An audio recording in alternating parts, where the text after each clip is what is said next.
You're being watched.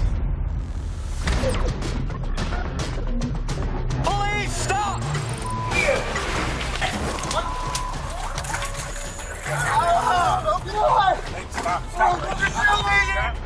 That guy's coming in with something. Get the down. You! No! This is the police department! Officer down. Hit him. Put on the brakes! Stop! Get car! Hosted by Sean Sticks Larkin. You know you're on camera, right? Welcome to Crime Cam 24/7. According to the Centers for Disease Control and Prevention, over half the female population of the U.S. have experienced some kind of sexual violence involving physical contact at least once in their lives. That's a disturbing number. But here's a stat for you. Women trained in self-defense have a 46% higher chance of preventing an assault from being carried out than those who are not. And you're about to see these skills put to use in a setting where many of these assaults occur. 24-hour gyms.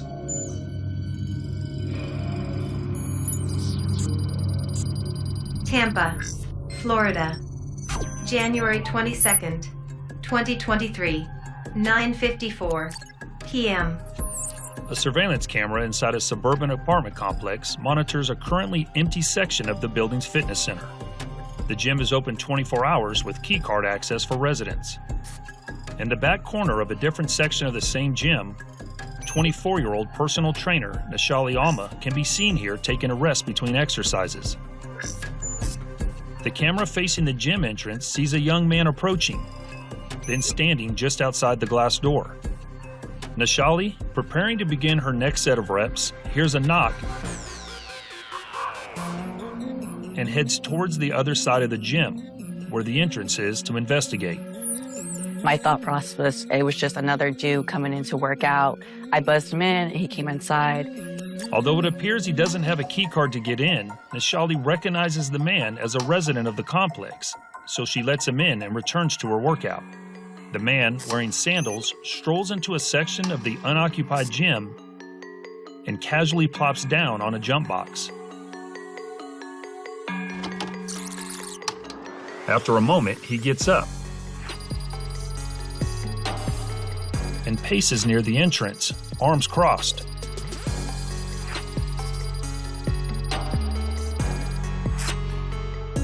The man then enters a section of the gym where Nishali is working out and loiters awkwardly.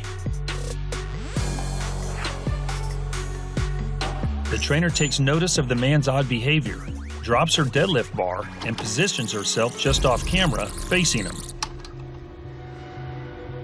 Suddenly, he approaches Nishali, corners her, and attempts to grab her. The trainer's fight-or-flight response kicks in.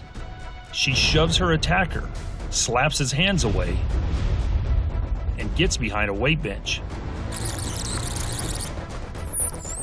As soon as he was approaching me, I pushed him. I said, bro, what the F are you doing? Alone and with no exit nearby, Nishali begins to dial 911, but her attacker reaches for the phone. Looking for a way out, Nishali sprints to the other section of the divided gym. The brazen attacker cuts off Nishali's escape route. Now blocking Nishali's only exit, the man closes in on her. As the attacker bear hugs her, Nishali throws a series of punches. When it was happening, I actually had no fear. I knew I was stronger than him, and I knew I could fight back. The attacker manages to sweep Nishali to the floor. Nishali gains a headlock and tries once more to dial 911, losing her grip on her attacker's neck. She grabs the man by his beard and hair, delivering several punches to his face, but her attacker is still on top of her. Nishali is fighting this battle all alone inside the gym with no help in sight. Now, as far away from the exit as possible, Nishali continues to struggle. Nishali manages to get to her feet, still trying to dial for help, but the attacker body slams her just out of view of the camera. She tussles with her attacker for several more seconds. If I keep going, if I keep pushing, I keep fighting, he's gonna stop. He's gonna let go. Nishali manages to get back on her feet. break her attacker's grip and rush out of the gym. The defeated suspect limps out behind her. Nishali escaped to a nearby apartment and dialed 911. Hillsborough County Sheriff's deputies responded to the scene immediately. The suspect is identified as 25-year-old Xavier Thomas Jones.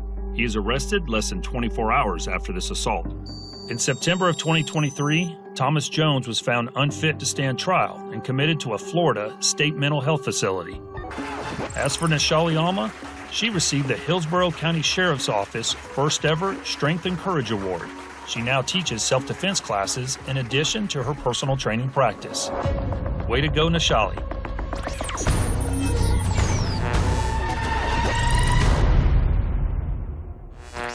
Prepare for more feeds. When searching for a fugitive inside a home, it's important for officers to work together as a team while being thorough, patient, and systematic in their search. And this is especially important in tight spaces where there's very little margin for error.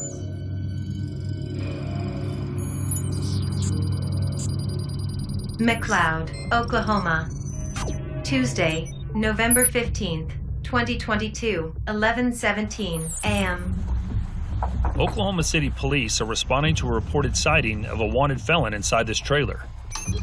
3 officers, each wearing a body cam, are on the scene. Each has their weapons drawn and proceed with caution as they try to get the male fugitive to emerge from the trailer. Sammy, this is the police department. You need to come out. Despite their calls, it remains silent inside the trailer. The officers obtain permission to enter from the trailer's owner, a woman who is currently not home. She told us we can go in. It's her trailer. Sammy, this is the police department. If you're in here, you need to make yourself known. Hide over here. I don't think so. Hide over there either. Where'd he go? I didn't see anybody come out. Sammy. Hey. Not yet, we're clearing the trailer. No one is an obvious sight, so the officers need to meticulously check any possible place that the suspect could hide. You clear this? There's nothing in here? No, we need to lift this bed up.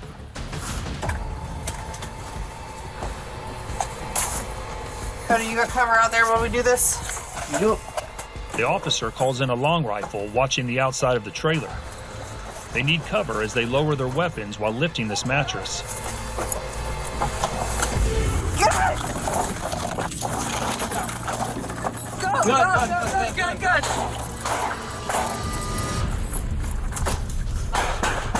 Shots fired!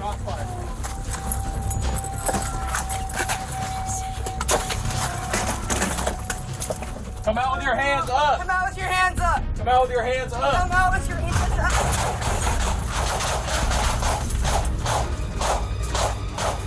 The suspect is found in a storage area beneath the mattress, concealing a gun. He fires at the officers.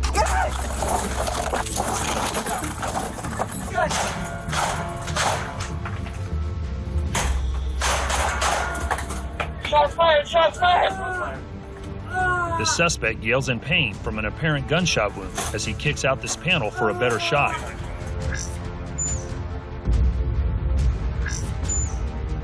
The 2 officers who discovered him re-enter.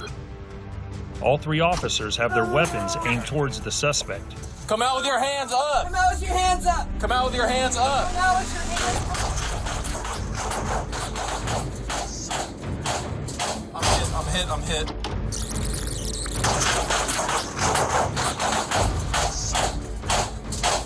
I'm hit. I'm hit. The officer wearing this body cam is hit after a wild exchange of gunfire. The suspect has stopped shooting but is still hidden, forcing the officers to use the utmost caution. Go, I got you. Mock, you're injured, go. All 3 officers evacuated the trailer, letting the police tactical unit take over. They found the suspect, 38-year-old Timothy Johnson, dead at the scene. The owner of the trailer, 49-year-old Jennifer Gerner, was arrested and charged with harboring a fugitive.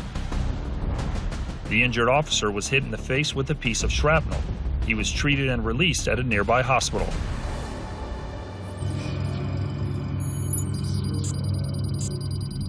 Pecos, New Mexico.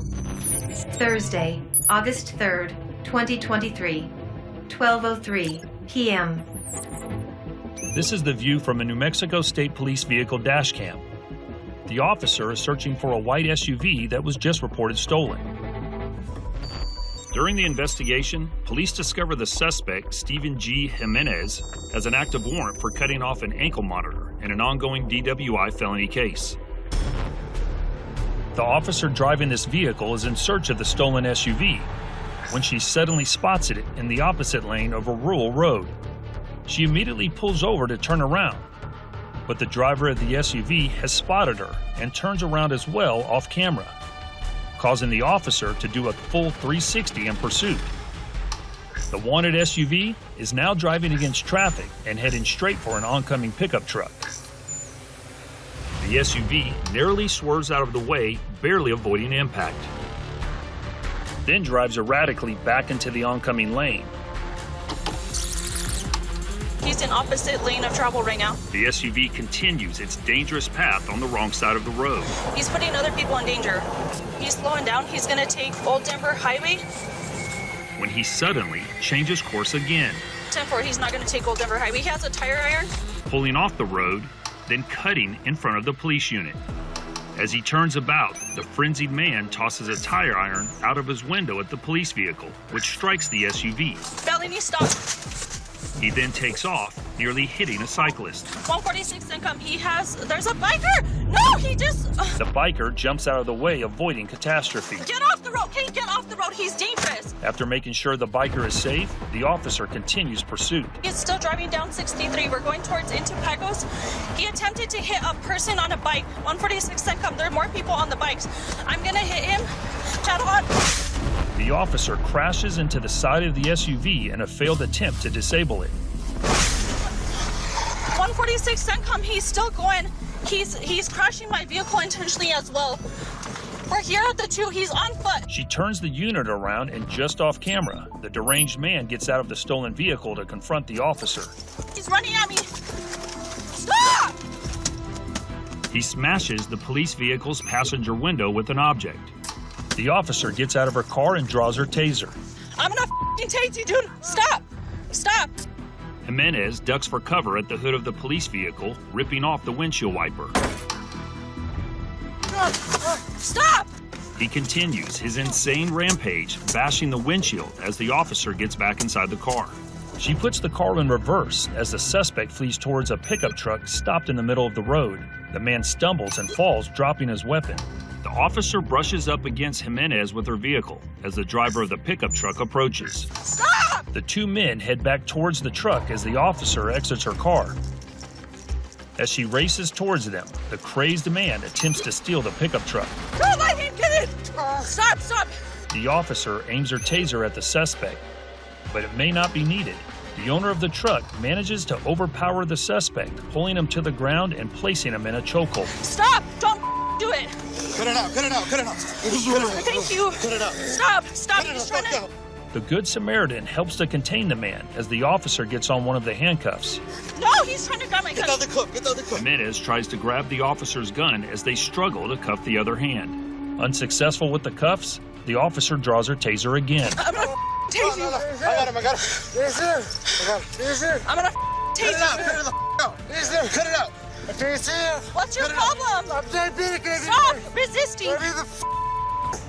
Just let me go. As the Good Samaritan continues to hold Jimenez, the officer gets both cuffs on, while the man attempts to bite. Stop trying to bite me. You lose your job.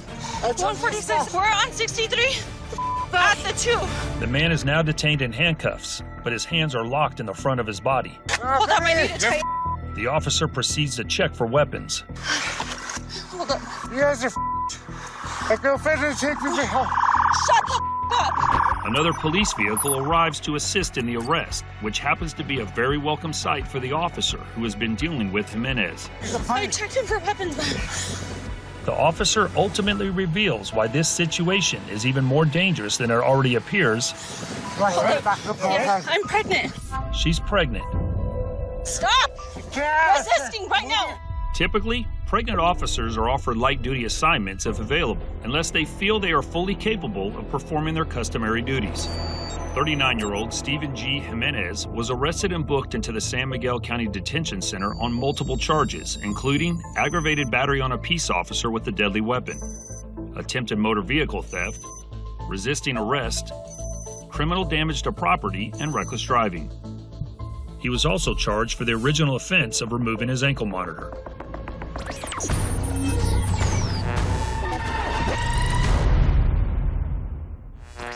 Prepare for more feeds.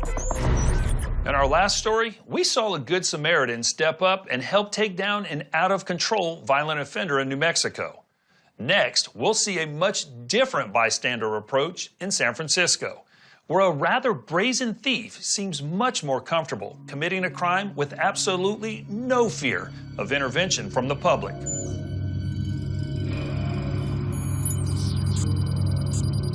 San Francisco, California. Friday, April 15th, 2016, 7:05 p.m. It's broad daylight out on Valencia Street in front of the Stageworks Theater in the Mission District of San Francisco. People walk along the sidewalk enjoying the beautiful day. This man in a long tan overcoat, limping with a cane and carrying a backpack, makes his way straight towards a locked-up bicycle. He calmly places his cane and bag down by the bike and begins a lengthy search through the backpack. Finally, he finds what he's looking for: a portable electric circular saw. And the brazen thief goes straight to work on the lock. The saw buzzes loudly and large sparks fly through the air and shoot all about the sidewalk.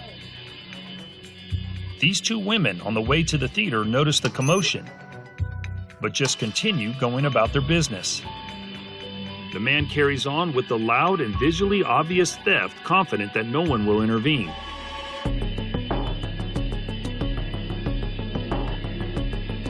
As the women wait to get inside the theater, one of them looks back over at the conspicuous theft taking place. With a loud thud, the lock falls to the floor and the sawing stops.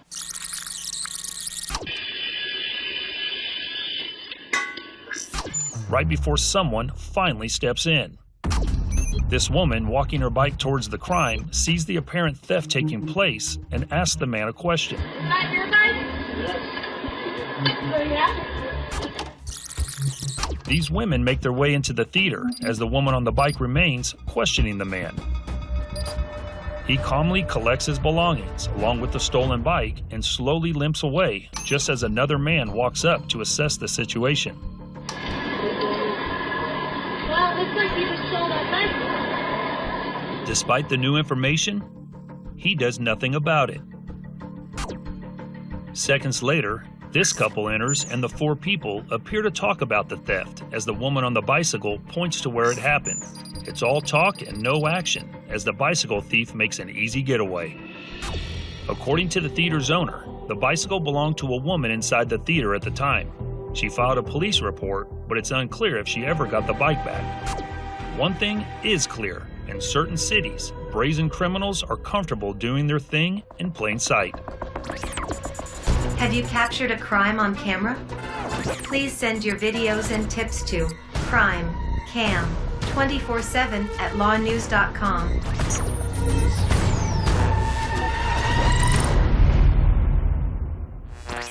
Prepare for next feed. Cameras are everywhere these days. They provide an increased level of security. They're a crime deterrent, and sometimes they give us something else: a front row seat as criminals do something very stupid.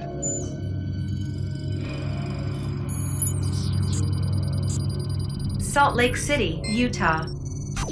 Saturday, June 11th, 2022, 10:03 a.m. It's broad daylight in the parking lot of Bird's Fire Protection.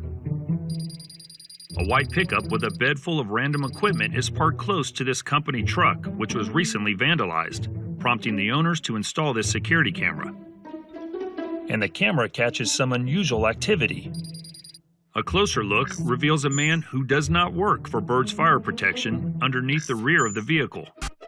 He briefly gets out from underneath to grab something from the passenger seat of the pickup, then promptly gets back to work, trying to steal gas from the truck, when suddenly, he needs some fire protection of his own.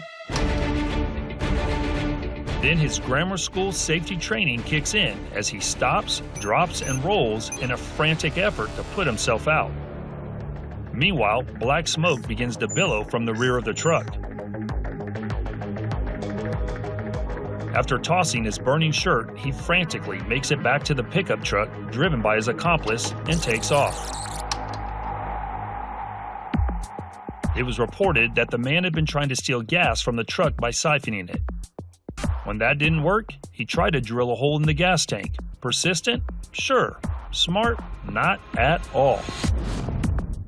Gas plus sparks from a drill equals man on fire, rolling around a parking lot. The manager reported to police that the tank was mostly empty, which turned out to be a lucky break for the thief.